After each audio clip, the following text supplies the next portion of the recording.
Hello. So you decided to bring up a claim in defamation, or you're facing a claim of defamation. So what are the practical steps? What do you need to do? But for seeing a lawyer, of course. So as in any, or just most of them, civil claim, first you have to send a letter of formal notice.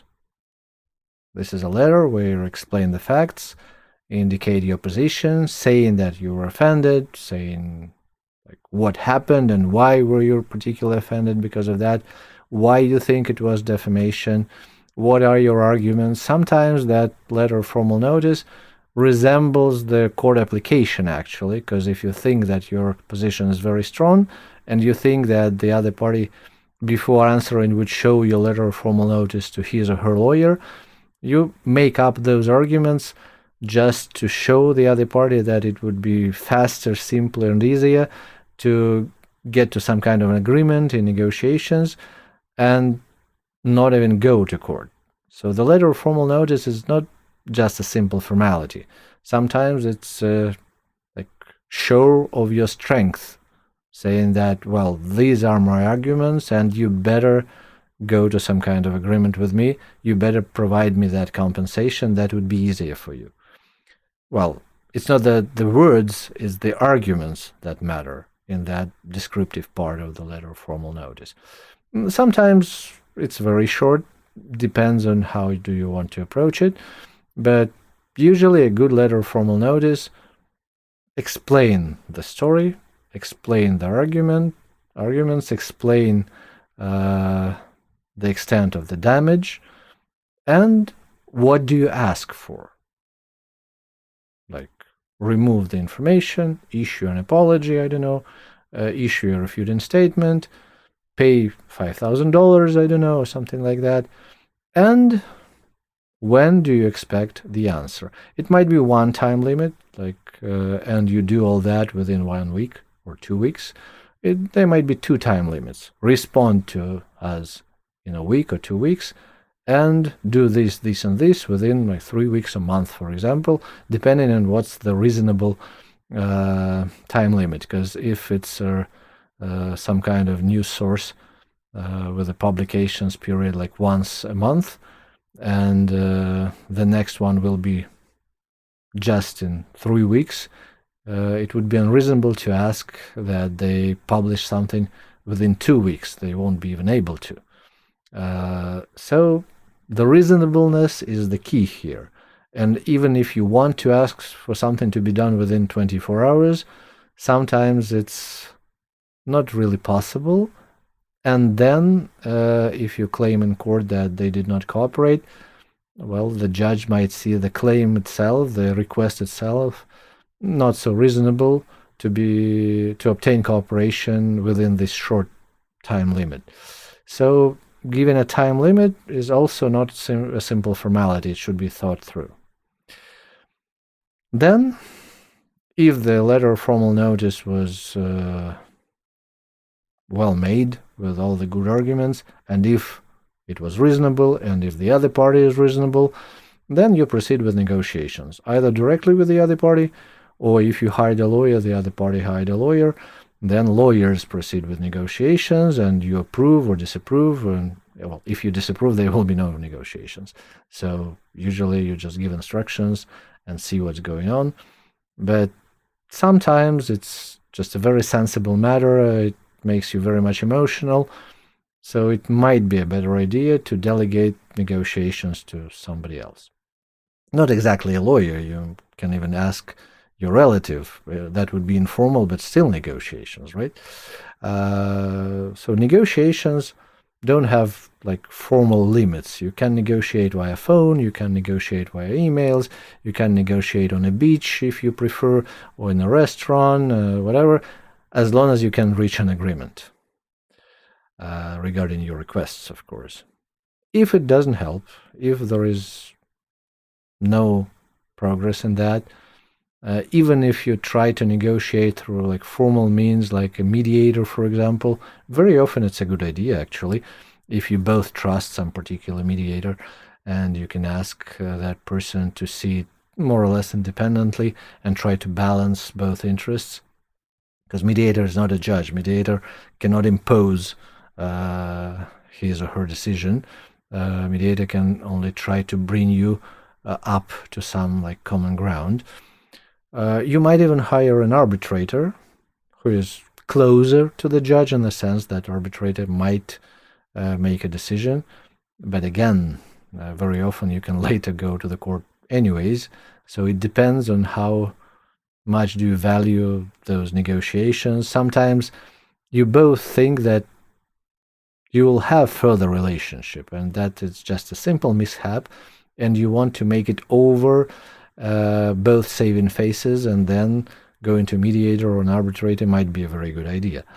But if it didn't work, then you go on with a judicial application. You just apply to open a court file and to start actual litigation.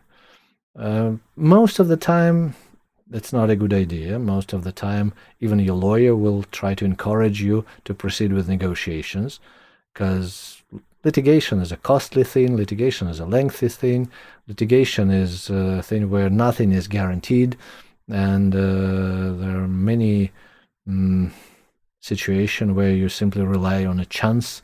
So if both parties, again, are more or less reasonable, then negotiation is preferable way, because you're like both in charge. You can correct whatever is going on wrong, as opposed to a situation when there is a decision imposed by the court on both of you, and then there is no choice. You just have to follow. It's not uncommon when there is a decision where both parties are unhappy with, and both parties spend quite some amount of money, but sometimes like $5, $10, $15, $20, $25,000 each, to obtain a decision which is very bad, at least seen as bad for both parties. Though it might be very much just and lawful, still might be seen as bad. So as long as you think that you might get an agreement between you two, or through a mediator, arbitrator even, it might be a better idea. But let's say you're proceeding before a court. Then you make an application, and then it's all under the Code of Civil Procedure. You normally will have something around half a year to prepare your cases. Both parties, like plaintiff, defense, you will then, depending on the judicial district, you'll have to wait for months, sometimes even years, before there is a time where the judge will hear you, because courts are significantly backlogged. And during all that time, you could still proceed with negotiations, and you could even, like a day before a court, or during even the court hearing, you can come before a judge and say, okay, Mr. Justice or Madam Justice, we've reached an agreement, and that would be the end of it. Well, usually the judge would approve or probate the agreement, and your agreement will become a court order, but it's not even necessary. You can simply inform the court that, well, there is no longer a case. You've got your agreement. You see how I stress the idea of the agreement, because very often it's the most reasonable way, honestly. But okay, there was no agreement. You did proceed before a court. There was a hearing, and in the meantime, while you're waiting, you can apply for an interim order.